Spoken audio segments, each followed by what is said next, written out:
Sa katuroan mismo ng Panginoong Hesus ay napakalinaw niyan. Nung meron siyang pinagkatiwalaan ng mga puhunan, binigyan niya ng iba-ibang dami ng puhunan, at yung nakapagpatubo at nakapagparami sa puhunan ay kanyang kinalugdan, at yung mga walang nagawa at hindi nakapagparami sa ibinigay, binawian pa niya.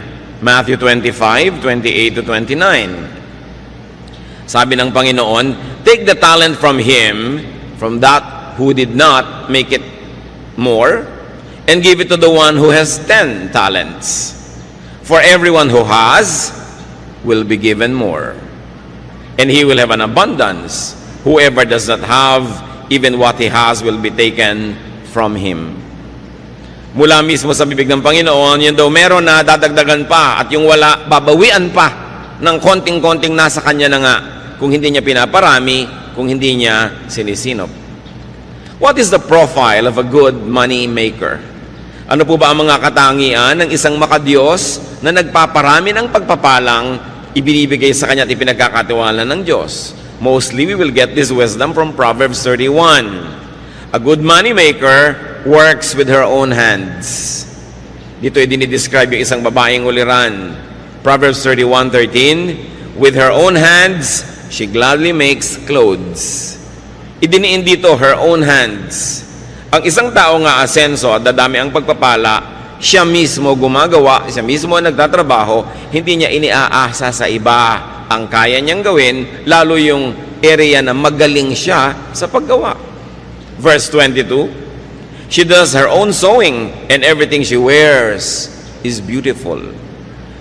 So, a good money maker produces what she needs. Kung anong kailangan niya, ginagawa niya. Her produce and outfit is beautiful. Hindi lang basta ginagawa, maganda ang trabaho. Why? Beauty attracts money. Beauty attracts customers. Beauty attracts supporters and lenders and investors. Dapat maganda ang trabaho ng tao. Tinatanggal ng Kristiyano sa kanyang bokabularyo yung pwede na yan. Dapat husayan yan. Yan ang ating mga pangangatwiran. Of course, merong mga tao na minamasama nila, no? Yung maganda o yung maluho, kahit pa nga ito ay pinagmulan nito ay pagsisikap. Pero nakikita natin na ikinalulugod ng Panginoon ang pagiging mabunga. This woman, who is the ideal person to make money, produces surplus goods to sell. Hindi lang siya lumilikha ng para sa kanyang kapangangailangan, sobra pa doon ang ginagawa niya para meron siyang pangalakal, maibenta. Proverbs 31:24, she makes clothes to sell to the shop owners. Gumagawa siya ng sariling damit, gumagawa siya ng sobra para maitinda. She makes and produces beyond what she needs. Nakikita po natin yung prinsipyo ng maluwag na buhay. Ikaw ay nagtatrabaho, lumilikha ka ng kailangan mo, at lampas pa sa kailangan mo para meron ka pang maitinda. She invests. She plants. Yung ideal and godly money maker. Proverbs 31:16, she knows how to buy land and how to plant a vineyard. Marunong siyang mag-isip, marunong siyang mamuhunan, bumili ng lupa para tamnan. Hindi lang bumibili ng lupa para sa luho o para sa pagpapasarap lang o bakasyonan lang, para tamnan. In other words, pati ang pagbili niya ng lupa, pamumuhunan pa rin. Kasi pagkakakitaan pa rin niya yung lupa na yon. Hindi puro consumption ng iniisip, production ang laman ng isip ng isang taong luluwag, aasenso sa buhay. Proverbs 31:18, she knows when to buy or sell. Magaling siya sa timing. Itong lady of Proverbs 31, dapat yata nasa stock market, ano? She knows when to buy and when to sell. Pinapakiramdaman niya ang panahon, binabasa niya ang takbo ng mga pangyayari sa kanyang paligid. Alam niya kung anong dapat binibili sa ganitong oras at kung kailan naman ito ibebenta para siya ay may kita. A good money maker trades, nangangalakal, nagnenegosyo, and therefore brings home the goods. Proverbs 31:14, she is like a sailing ship that brings food from across the sea. Kamangha-mangha na ang ginawang example dito sa Proverbs 31 ng napakahusay na negosyante ay in the person of a woman. Samantalang male-dominated yung society noon, nakikita nyo rin ang attitude ng maraming Bible writers and prophets about women. That women, just like the men, are to be productive and must be allowed to be productive. So, pagka inuuwi niya ang mga kung ano-anong mga bagay-bagay na para siya isang barkong na tumawid dagat at nangalakal, syempre ang uwi niya the best. Iba-ibang variety, the best of every land, the best of every culture, na-enjoy niya kasi marunong siyang maghanap buhay. She works hard. Ito ang luluwag sa buhay, marunong magsikap. Proverbs 31:17, and she always works hard. And verse 18, she stays busy until late at night. Verse 27, she is never lazy. Nakita niyo po ang pinagkakaubusan ng panahon ng babaeng ito, pagsisika, pagtatrabaho, kahit gabi na. Nangangalakal siya sa araw, lumalabas ng bahay, nagtitinda, nangungulekta ng kanyang mga tubo. At sa gabi, pagdating niya sa bahay, may ginagawa pa siya. Nananahi, nagsusulse, gumagawa ng mga maititinda, hindi siya tamad. Marami mga tao nagtataka at nagrereklamong mahirap sila, ay ubod naman ng tamad. Batugan with a capital B. Pagkatapos nagtataka kung bakit siya mahirap. Kung bakit pag may sakit siya, wala siyang pambili ng gamot.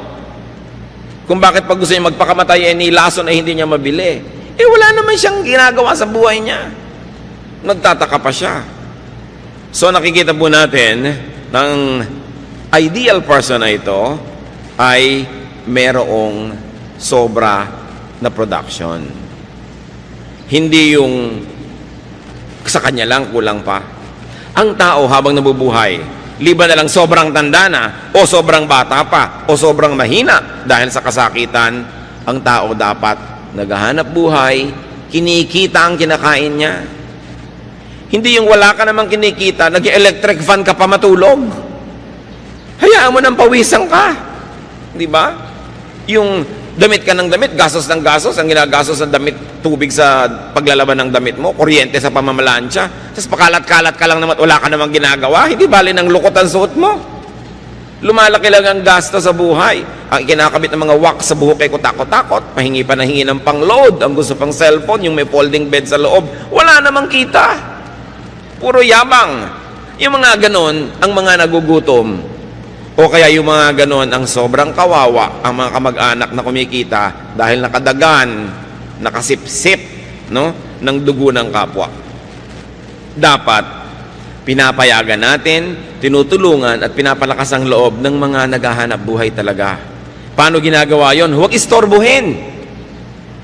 Merong mga kamag-anak, may kaisa-isang nagtatrabahong anak, may sakit yung isa, yung pang may trabaho ang pa-absent din para mag-alaga. Ito na nga lang ang kumikita, ang daming mga walang ginagawang kamag-anak, yung kumikita pang inaabala.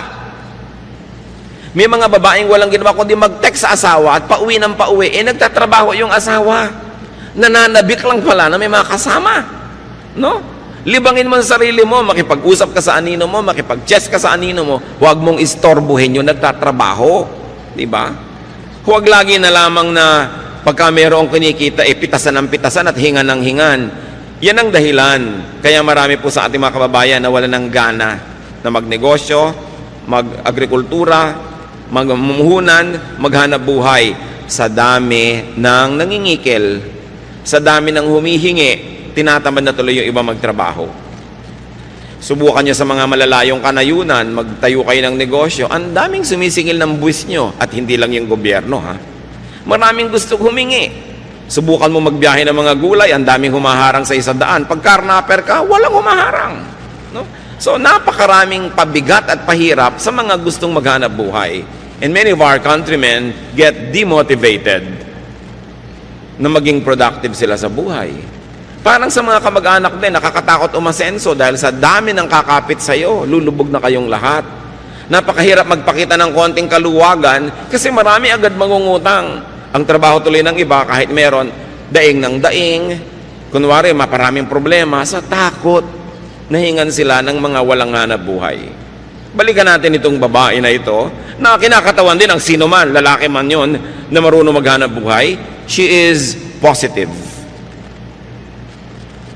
Sabi ng Proverbs 31:25, she is strong and graceful, as well as cheerful about the future. Yung cheerful about the future is translated by other versions as she can laugh at the days to come. Magaan siyang kasama, ng palangiti, maganda ang bukas ng mukha, at maganda ang pananaw tungkol sa kinabukasan kasi may naipon. Strength, grace, and cheerfulness are her hallmark. Why? Because she has enough. And not only that, those attributes are also attractive in business. Siyempre, ang gusto mong kadil sa negosyo ay yung masarap, magaan. Hindi yung lagi na lamang parang dinadaganan ng mundo ang problema niya. Ayaw mong nasa paligid ng ganitong tao. Hindi ko alam kung ba't may mga tao ang hilig-hilig dumaing. Samantalang ayaw mo naman siyempre sa taong paladaing, iniiwasan tuloy sila ng mga tao, lalo silang nawawalan. Definitely, this wonderful woman was not a complainer. Hindi siya reklamadora. Proverbs 31:26, her words are sensible and her advice is thoughtful. If you're going to attract income, if you're going to attract business, if you're going to attract good things into your life, you must have good sense, intelligence, and sound advice comes from you. Kasi magandang dagdag yun sa pagkatao. Sino ka ba naman para iwasan ng isang kanegosyo, kasosyo, o kaya binibilhan mo o binibentahan mo na bukod sa maganda ang produkto, maganda pa ang pagkatao at magaan kasama, masarap makita. Kaya lalong nilalapitan ng grasya. A sensible and a good moneymaker gives to people. Hindi niya sinosolo ang pagpapala, she gives to people. Tulad ng nakita natin sa Proverbs 31:20. She helps the poor and the needy. Palabigay. Nag-aalala at nag-iisip sa mga kapuspalad. She gives to the needy and the poor. Sabi ng Proverbs 19:17, he who is kind to the poor lends to the Lord, and He will reward him for what he has done. Ang matulungin, maawain sa mga dukha, sa mga maralita at mga nagigipit, ay para daw nagpapautang sa Diyos. Papayagan kaya ng Diyos na may utang siya sa inyo na matagal? Siyempre, babayaran kayo agad ng Diyos at sobra pa, alangan namang siya pang may utang na loob sa inyo. So, pag nagbibigay ka sa mga kapuspalad, daig mo pa ang nagpapautang sa Diyos. Ibabalik niya agad. At kung hindi mo man maramdamang ibinalik, isipin mo na lang, saan mo namang kinuha yung luwag mo doon sa mahirap? Hindi ba sa Diyos din ang galing? Nauna na, baka na-advance. Yung mga iba nagsasabi, ba't gumagawa ako ng mabuti, wala pang ibinabalik ang Diyos? Baka naman na-advance na sa'yo.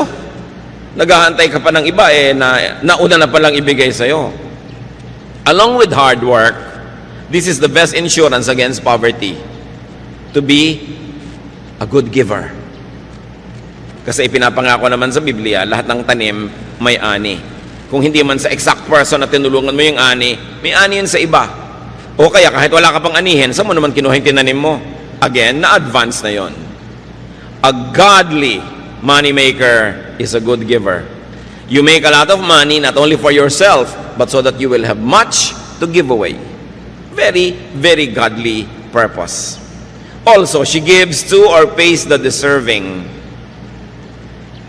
Lagi tayong nag-iisip to give to the needy. Nakakalimutan natin to give to the deserving, or at least to pay the deserving. And this woman pays her production partners. Hindi lang sa needy. Marunong siyang magbayad sa trabahador. Marunong siyang magbigay ng parte sa kanyang mga investors. Hindi niya sinosolo ang kita. May mga tao na bibigyan ng Diyos ng pagkakataon na kumita, pero sinosolo. Kanila lang nababawian tuloy. Meron naman hindi marunong tumanaw ng utang na loob, hindi malang magsukli doon sa mga tumulong sa kanila, nagbukas sa mga pinto, nagbigay ng pagkakataon o namuhunan, tumatalikod, nababawian. Ang pinakauna natin dapat na inaasikasong bigyan yung mga kasama natin sa hanap buhay. Kung kayo ay namumuhunan, edi yung mga trabahador nyo, mga tauhan. Deuteronomy 24:15, tungkol sa pagbabayad ng trabaho, pay him his wages each day before sunset, because he is poor, and he is counting on it. Otherwise, he may cry to the Lord against you, and you will be guilty of sin. Pag pinagtrabahuhan na, bayaran na. Lalo at arawan yung manggagawa o lingguhan, huwag nang pinapatagal pa. Nakita nyo ang kawawang si Sisa sa No Limit Tangere? Nagpuyat ng nagpuyat para manahe. Nung kanyang i-deliver, hindi nagbayad ang donya, saka na lang daw, dahil ayaw niyang bumangon mula sa silyon. Samantalang napagtrabahuhan na ng tao. Galit ang Diyos sa mga namumuhunan na hindi nagbabayad agad sa kanyang mga trabahador. James 5:4, look, the wages you failed to pay the workmen who mowed your fields are crying out against you. The cries of the harvesters have reached the ears of the Lord Almighty. Ganoon, ang mga daing ng mga kapuspalad na nagtrabaho na hindi pa binabayaran, nakararating sa langit at sila ibinabawi ng Diyos. Ang mahusay maghanap buhay, mahusay magbayad ng kanyang mga trabahador. Mahusay din siyang magbigay ng parte sa kanyang mga investors. Mahusay siyang magbigay ng produkto sa kanyang mga customer. Lahat nakikinabang pag sa kanya nakikipangalakal. Kaya binabalik-balikan siya, kinakawilihan, lalong yumayaman. Hindi yung mga one-shot deal lang na nang dedenggoy ng kapwa, iniisahan nila yung kapwa, tuwang-tuwa sila, pero wala nang babalik. At siyempre, kakalat yung balita. At kung hindi man, wala bang Diyos na nakatunghay sa lahat ng ating transaksyon? Ang mahusay maghanap buhay, lalo't namumuhunan, lets her workers rest. Pinagpapahingan niya ang kanyang mga manggagawa. Hindi lang ito para mga makina. Exodus 20:10, on the seventh day you shall not do any work, nor your manservant or your maidservant. Ito lang ang commandment na talaga namang napaka-thoughtful sa mga manggagawa. Pinagbabawalan yung mga among magtrabaho pagka araw ng pangiling. Bakit? Siguradong pag nagtrabaho sila, madadamay ang mga tauhan nila lahat. Alam nga naman nagpapahinga yung tauhan. Tapos yung boss nagtatrabaho. So pinagbawalan ng mga boss magtrabaho at idiniin at nilinaw. Pati ang inyong mga katulong, mga kasamahan, manggagawa, huwag nyo silang pagagawin. Ibig sabihin, bibigyan sila ng 1 day of rest in 7 days of work. So 6 days of work must be broken by a 7th day of rest. It's a command with the working class in mind. Napakabait ng Diyos. Marami pong mga nilikhang mga Diyos at Diyos-Diyosa ng iba't ibang mga kabihasnan, makamayaman lang. Puro mga pang-uuto at panggigipit sa mahihirap ang katuruan ng relihiyon. Pero itong Diyos na ito na gumawa ng 10 Commandments, mahal niya ang mga manggagawa. Tiniyak niya na kasama sa pinakamataas niyang mga kautusan ang pahinga ng mga manggagawa. So kung may mga masisipag tayong mga money makers, mga kapatid, lalo't kamag-anak nyo ito, kaibigan, huwag dalain. Huwag naman nating dadalain ang palabigay. Kung kayo yung manggagawa, binibigyan kayo ng pahinga, kinabukasan, absent pa. Abuso na yon. Huwag nating aabusuhin yung mapagbigay. Binigyan ka na, sabi nga ng matatanda, na ilubog ang kamao, ilulubog hanggang siko. Aabusuhin ang mapagbigay. Pagsasamantalahan naman ng mabait. Ang nangyayari tuloy, yung mga may mabubuting puso na dadala, tumitigas na rin ang puso. Yung mga iba na kapwa natin mahirap, nagrereklamo, yung daw mayayaman, mga mata pobre. Paano? Defensive na yung iba. Pag sobra silang bait at palangite, wala nang ginawa ang mga tao kundi bumali o umutang, o humingi, o dumaing. Kaya tuloy kahit mabait, nagtitigas-tigasan ng loob sa takot na mapagsamantalahan ng kapwa. Kung tayo lang sana ay hindi mapangabuso, we will encourage each other to be more open, to be kinder, to be nicer. But people are sometimes obligated to be defensive. Gustong magpahiram sa'yo, pero ilang beses mo nang sinuba. So paano magpapahiram pang muli? Hinihigpitan tuloy ang kanyang dati ay kaluwagan. A good money maker gives to God. Nagbibigay siya sa kapwa-tao, lalo sa mga kasama sa trabaho, at marunong siya magbigay sa Diyos. Malakay 3:10-12, I am the Lord all-powerful, and I challenge you to put me to the test. Bring the entire 10% into the storehouse, so there will be food in my house. Then I will open the windows of heaven and flood you with blessing after blessing. I will also stop locusts from destroying your crops and keeping your vineyards from producing. Everyone of every nation will talk about how I have blessed you. Yan ang pangako ng Panginoon. Sabi niya, ako na makapangyarihan sa lahat. Subukan ninyo ako. Buong-buo ninyong dalhin at ipagkaloob ang inyong ikapu. At nang merong magasto sa aking tahanan, nang may resources. Sabi niya gano'n, tingnan ninyo. Kung hindi ko buksan ang bintana ng langit at pabahain sa inyo ang kutakot-takot na pagpapalang wala kayong pagsisidlan. Sabi sa mga nagtatanim at nag-aagrikultura, hindi ko papayagang sirain ang mga kulisap ang inyong mga tanim. Pabubungahin ko ang inyong mga itinanim at hindi ko hayaang malaglag ang mga bunga nito nang wala pa sa panahon. Pag-uusapan kayo ng lahat, pagtatakahan kung bakit blessed na blessed kayo. Pero ito lang ang sikreto, sabi ni Yahweh, give the entire 10% into the storehouse. Siyempre, may mga nagtuturo namang Old Testament na yan, hindi na yan uso. Pero ang dami-dami mga batas at kautosan sa Old Testament na pinaiiral din nila. So, pinipili. Kung ayaw lang talaga, ayaw. No? Pero pag gustong sumunod, gusto. At yan ang isang sikretong bunyag na bunyag naman. Sabi sa Luke 6:38, give, and it will be given to you. A good measure, pressed down, shaken together, and running over will be poured into your lap. For with the measure you use, it will be measured to you.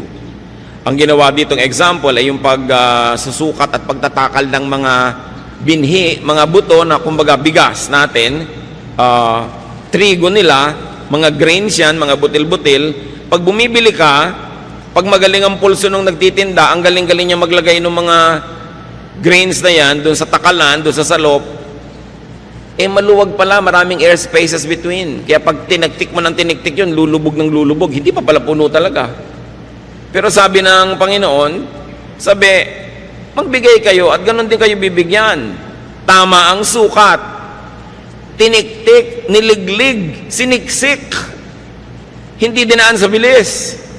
Halos daganan pa, tapakan para talagang lumubog, at tapos yung natitirang nakulang na naman, pupunuin na naman. At sabi, hindi lang yon, umaapaw pa. Ganun ang sukat. Tapos malinaw ito mga kapatid, ha? For with the measure you use, it will be measured to you. Gusto nyo pala ganun, siksik, niliglig, umaapaw ang bigay sa inyo ng Diyos, ganun din ang pagbibigay sa Kanya. A good money maker is a good money giver. Because the very spiritual dynamics of receiving is for us to have much more so that we can also give to others, to people, and to the works of God. What is the lifestyle of a godly money maker? Pag makadiyos, pinagpapala, lumilikha ng maraming mga kayamanan, anong uri ng pamumuhay mayroon siya? Sabi sa Proverbs 15:6, the house of the righteous contains great treasure. Malinaw. Pag nalulugod sa iyo ang Diyos, masipag ka, naghahanap buhay ka, at matuwid ang iyong puso, mapupuno ang bahay mo ng maraming mga kayamanan. Magagandang mga bagay na minamasama naman ng mga hindi kumikita. Many people who do not make enough demonize a hardworking and a godly planter for his good harvest. May mga Kristiyanong na-offend pag may mayayamang mga Kristiyano na nagbabakasyon ng first class, sumasakay ng first class, gumagastos ng first class. Sinabi na nga, kung righteous ka at marunong ka maghanap buhay, your house will contain great treasure. Hindi dapat yan ika-offend ng mga walang-wala. Madalas yung offense na yun, inggit eh. No? Huwag natin na sina-sour grape. Yung parang isa kang bear, meron kang pinipitas na grape, hindi mo maabot, at dahil hindi mo maabot-abot, sabi mo, maasim naman yan, wag na lang. Yung pinagmulan ng kasabihan na sour grape. So yung mga hindi yung mayaman, pinapasama nila yung kayamanan. Masama yung mayaman, ayoko maging mayaman. Tapos saan kaya makautang dito? Ang dami ko nakikita ng Kristiyanong ganyan ang aarte, parang ayaw yumaman, ayaw ng pera. Wala namang ginawa kundi magdilihensya. No? Yung huwag tayo mag-inarte. Gusto natin ng kayamanan. Ngayon, kung ayaw nyo maging masama, edi ipamigay nyo. O kaya huwag nyong kitain sa masama. Pero mabuting maraming kinikita, ayaw mo manggastahin, may ipamimigay ka. Nakakasama ng loob yung may lumalapit sa'yo, nangangailangan, wala ka malang mayabot. So make a lot of money. What is the lifestyle of a godly money maker? She is comfortable, secure, and cheerful. Proverbs 31:21, her family has warm clothing, and she doesn't worry when it snows. Pag dumadating yung taglamig, lalo doon sa Israel na may yelo, may snow sa ibang bahagi, siyempre walang inimpok, ninenervyos. Wala kang pagkain sa bahay, tas may bagyo. Sasabi, babagyo, 3 araw, 5 araw, wala kang bigas, nakaka-nervyos talaga yun. Diba? Pero sabi, itong kinalulugdan, masipag, matyaga, mahusay ang mga style, wala siyang pinapangamba, ano man yung weather. Ngayon, bago tayo malito mga kapatid, may mga makadiyos, masipag, wala pa rin pera. No? Dapat nating isipin kung bakit. Bakit?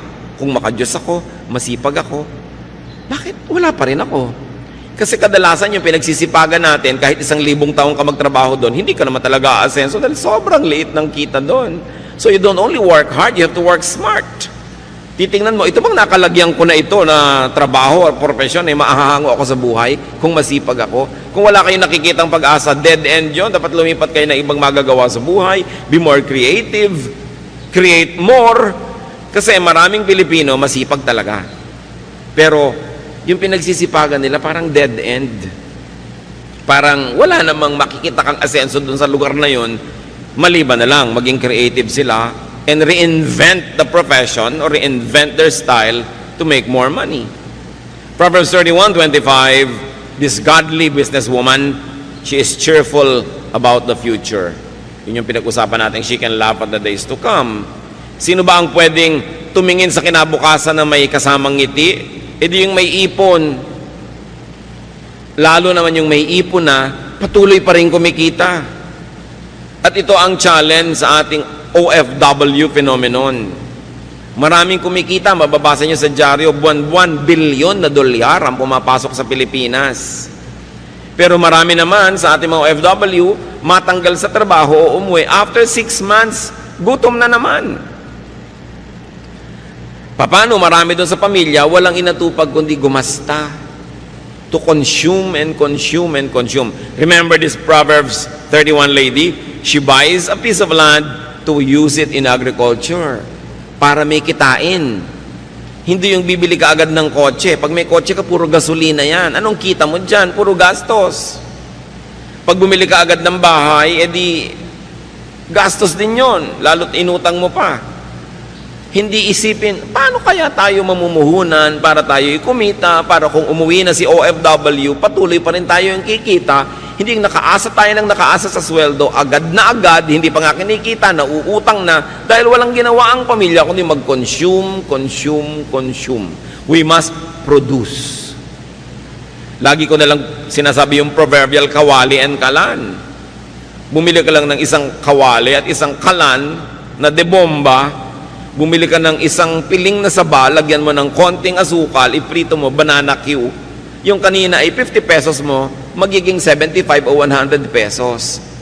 Eh hindi ang iniisip ni Mrs. yung bumili ng kawaling 500,000 ng isang set.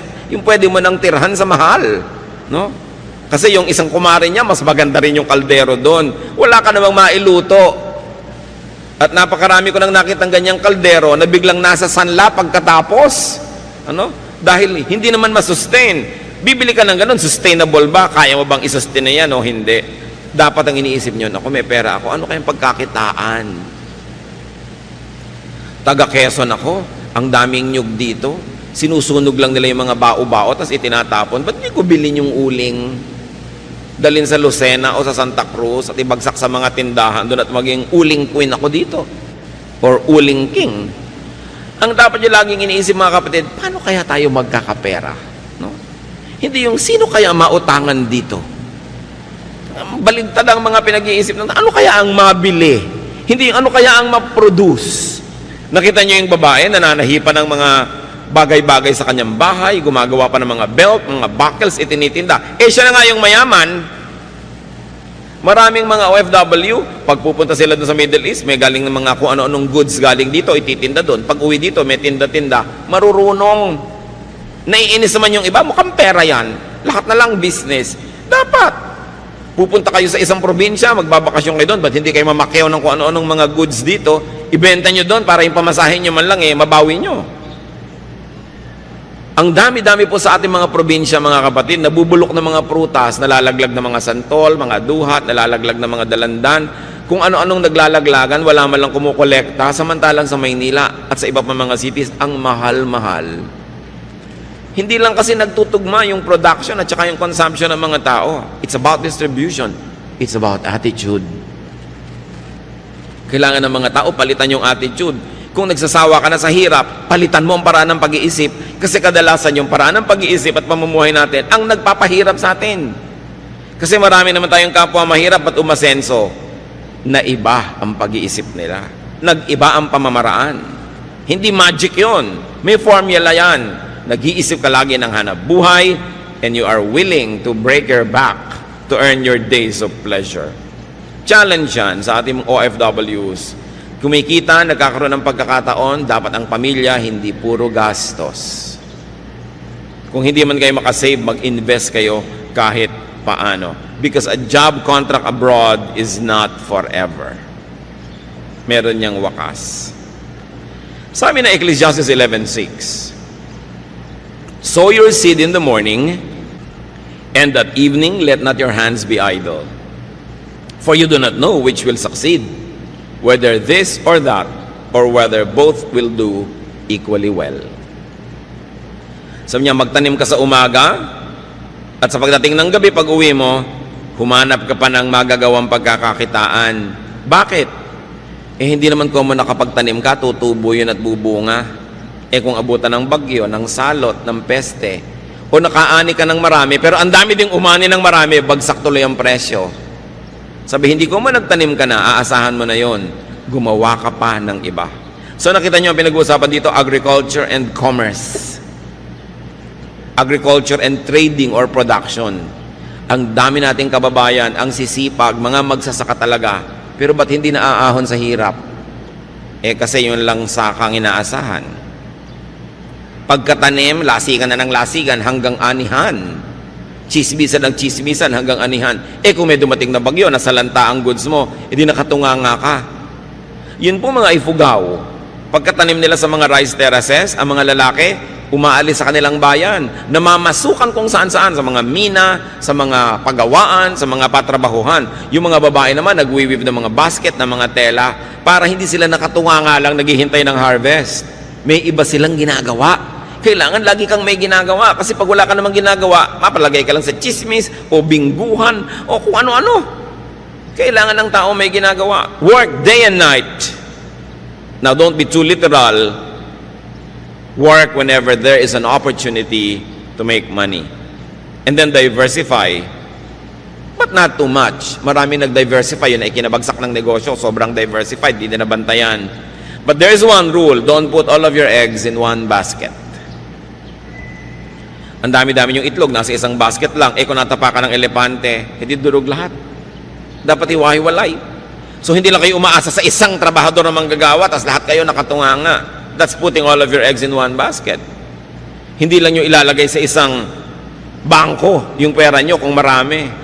Malan nyo yung bangko, bigla nagsara o nag-bank run, paano kayo? Dapat nakakalat ng konti. Kaya lang huwag sobrang kalat. Now, when we say money, brothers and sisters, it's not always just pera. Money could be any currency. Anything that you could exchange for money, goods, or services. Money could be anything that you could give to people in exchange for what they give you or to purchase what you need from them. In other words, pera dito pinag-uusapan yung salapi o kaya service.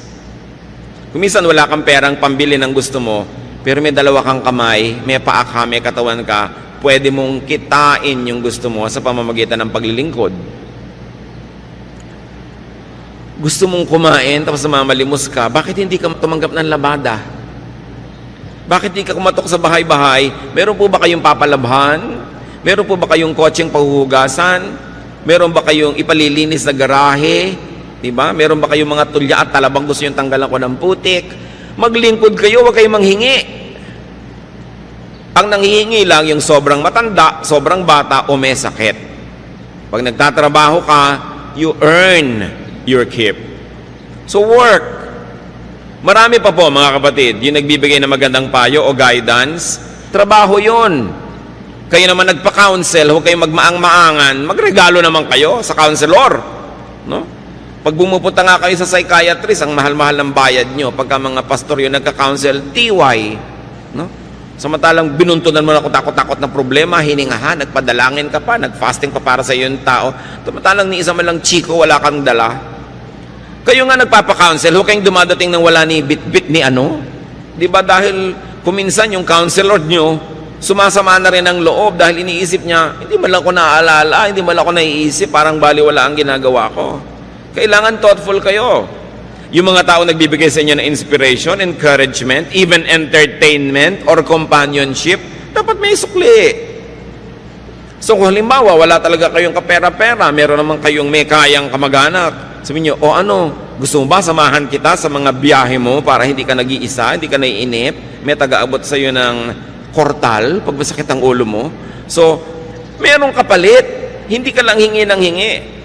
Maraming tao po gumagawa sa atin ng mabuti, lagi tayong ipinapanalangin. Currency yun, dapat suklian nyo rin sila. Papray ka ng papray, tas wala ka malang binibigay ni ano. Diba? Pag-pray nyo ko, lahat na lang ng problema mo, itatambak mo, ite-text mo, i-email mo, tapos wala ka man lang maibigay ni Guyabano. Kailangan marunong ka kasi laging exchange ang buhay. Marami po sa atin nagdarahop kasi hindi tayo marunong magbayad. Kuha lang tayo ng kuha. Ayaw ng Diyos doon eh. Gusto niya laging marunong tayo magpalit. Kaya kuminsan sa atin nagtataka tayo, ano kaya ang dahilan ba't ang hirap ko? Baka kasi lahat din ng taong nadadapuan mo, pinaghihirap mo. Kaya bumabalik sa iyo yan. Hindi ka blessing sa mga tao. Kahit wala kang kapera-pera, may magagawa ka para sa isang tao. Pupunta po ako sa bahay nyo, sa shining ko lahat ng sapatos nyo dahil puro yata mga gasgas na yung mga sapatos nyo. O di may blessing kang nagawa sa tao. Hindi yung hihingi ka lang. Kahit kamag-anak mo, kahit kuya mo, kahit bayaw mo, nanay mo, tatay mo, meron ka dapat ipalit. Lagi. Hindi mo siya binibili. Gusto ng Diyos, nagpapalit tayo. Nagsusukli. Para kinakatuwaan ka at pag natuwa sa'yo, bukas, maaalala ka na naman niya. Hindi pag nakikita ka na allergic yung tao, pinapantal. No?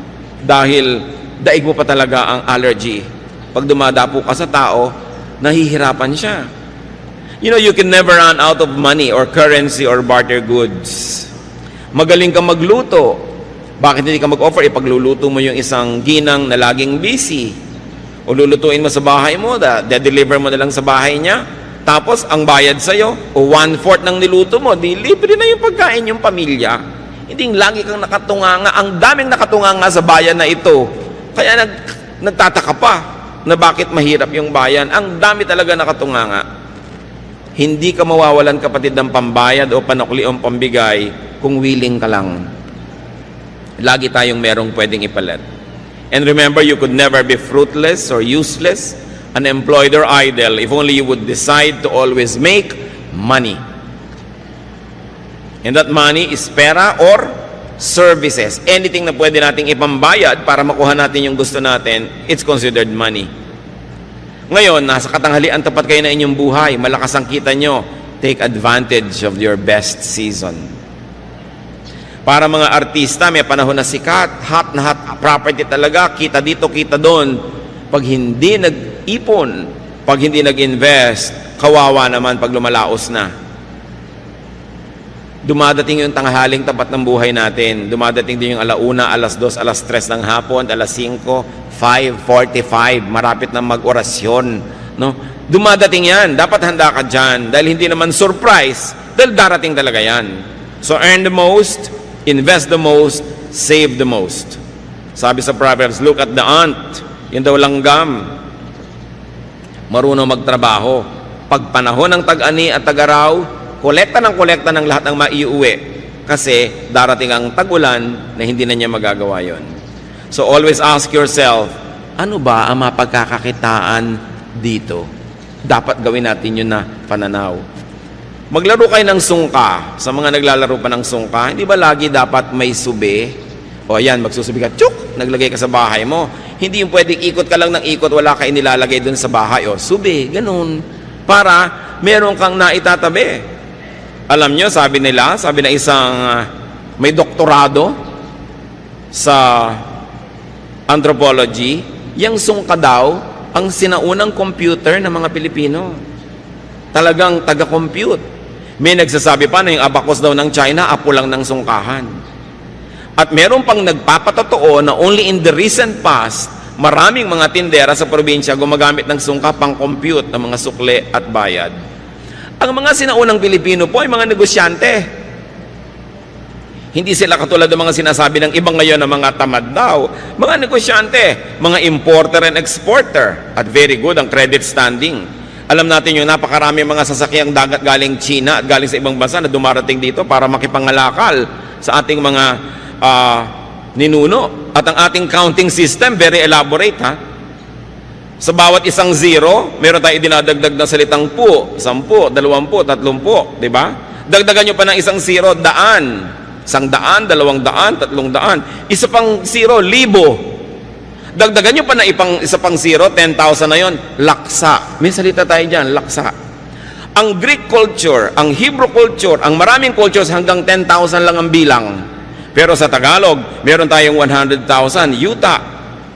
Meron tayong 1,000,000, angaw. At meron tayong 10 million, kati. Meron tayong 100 million, bahala. At meron pang 1 billion, gatos. Ang daming magbilang ng mga Pilipino nung araw. Di ba? Talagang mahusay magbilang. At sinasabi nila, yung unang pera sa China, kauna-unahan, yung sigay, yung pangsuka natin na shell, dito mga galing lahat. Na napakalaki daw na mga kalakalyang sigay na yan na ine-export natin to China, kaya marunong magbilang yung mga Pilipino, kaya may sungkahan. No? Talagang mahusay mag-count. Nawala yon because of colonialism. Nung inangkin ng mga Kastila ang mga lupain, pinagtatrabaho lang yung mga tao bilang mga kasama. Nagtatrabaho ka, hirap na hirap ka, sa iyo yung trabaho, doon sa may lupa na kumamkam yung ani. Kaya daang-daang taon na wala nang gana ang tao magtrabaho.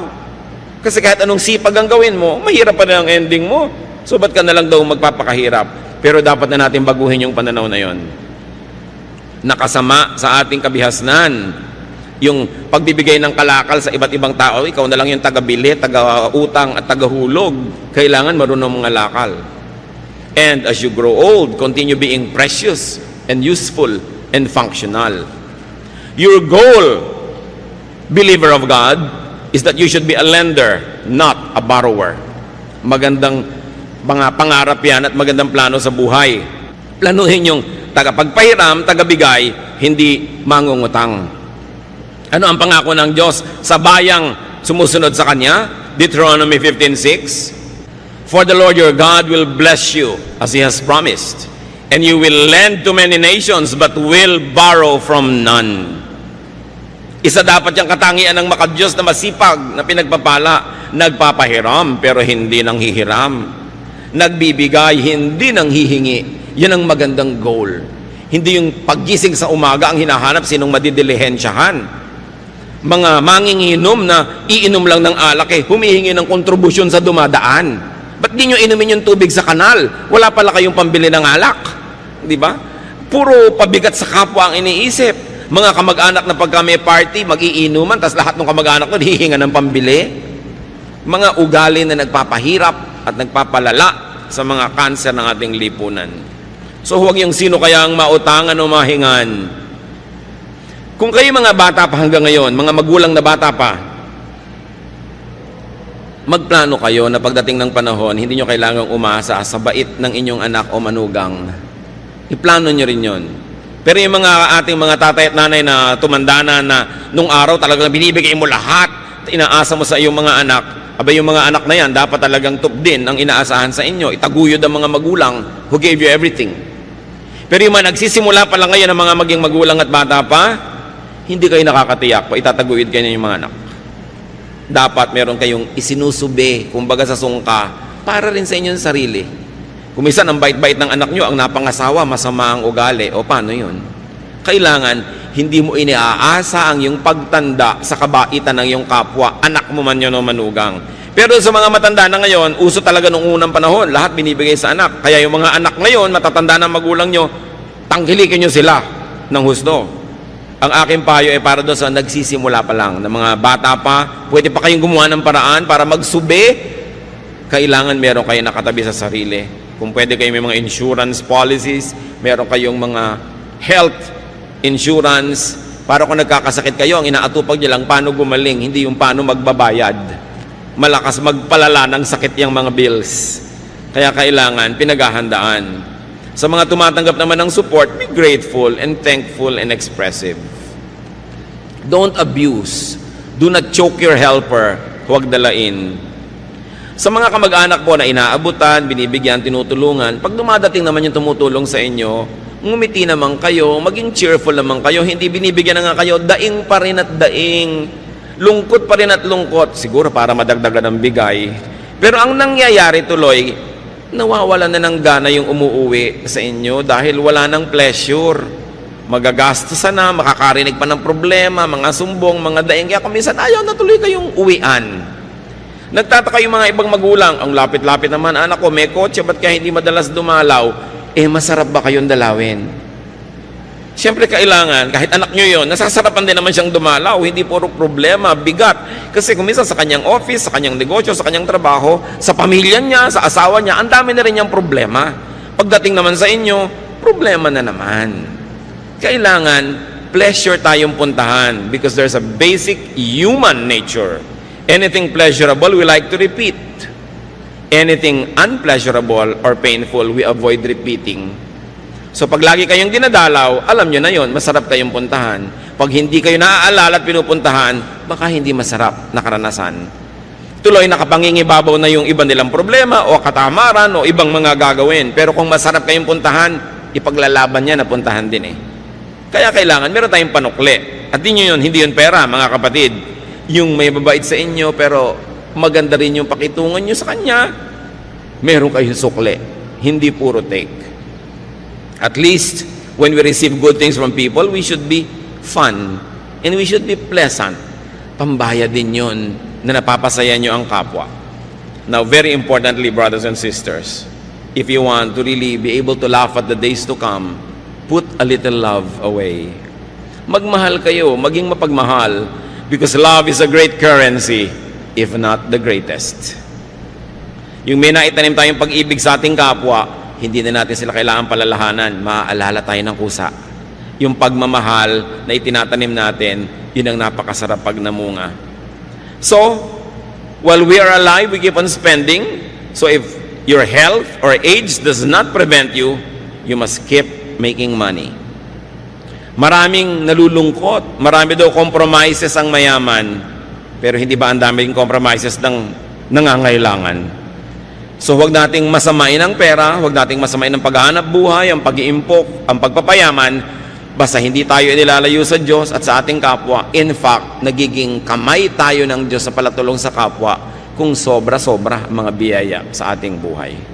Ama namin sa langit, turuan niyo po kami na siyasatin namin mga sarili, suriin namin sarili kung bakit kami ay maluwag o mahirap, kung bakit kami ay yumayaman o nagdarahop, kung bakit madaling dumating sa amin ang mga biyaya o hirap na hirap dumating.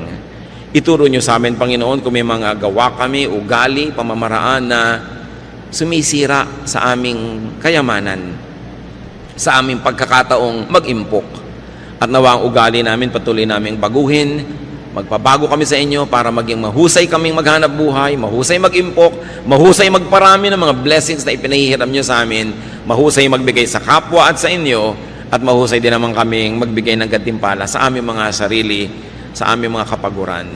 Turo mo sa amin, Panginoon, na yung bagyo ng financial need can be avoided or minimized kung nabubuhay kami ayon sa iyong kalooban. Magbulay-bulay tayo mga kapatid, sumandali.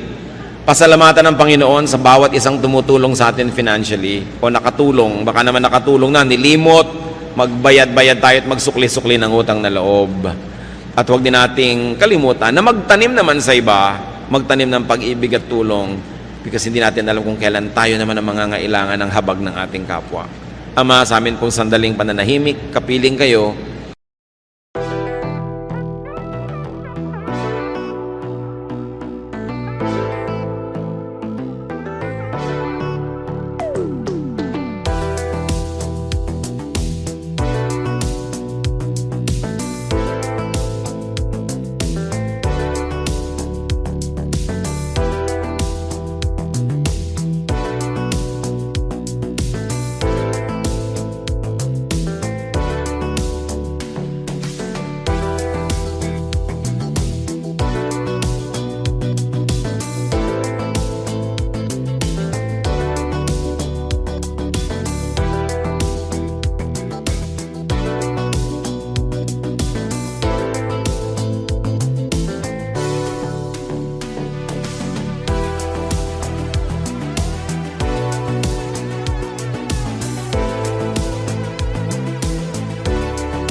Bao đêm đợi chờ mưa rơi, lòng trời vơi như giữa biển khơi, cánh chim bế nhau tung bay, người đầu hay ta không oán trời.